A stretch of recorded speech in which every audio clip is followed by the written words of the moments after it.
इतिहासकार गजानन भास्कर मेहेंदळे निवर्तले. शिव इतिहास अभ्यासकातील गुरुतुल्य व्यक्तिमत्व हरपलं. पुतळा विटंबना प्रकरणी उपेंद्र पावसकरला अटक. संपत्तीच्या वादात ठाकरे हस्तक्षेप करत पावसकरचा आरोप. विश्वसनीय सूत्रांची जय महाराष्ट्रला माहिती. मीनाताई ठाकरेंच्या पुतळ्याची विटंबना निंदनीय. हा तर महाराष्ट्र पेटवण्याचा प्रकार. उद्धव ठाकरेंचं वक्तव्य.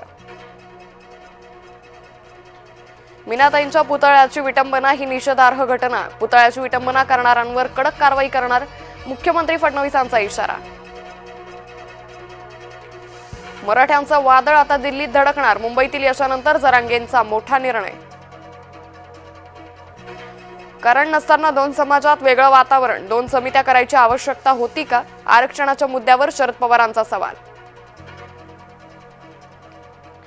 बीड अहिल्यानगर रेल्वे सेवा सुरू. मराठवाडाकरांचं स्वप्न पूर्ण. मुख्यमंत्री उपमुख्यमंत्र्यांनी दाखवला हिरवा झेंडा. पंतप्रधान मोदींमुळेच रेल्वेचं स्वप्न पूर्ण. मोदींनी 10 वर्षात 21,000 कोटी रुपये दिले. मुख्यमंत्री फडणवीसांकडून मोदींचं कौतुक.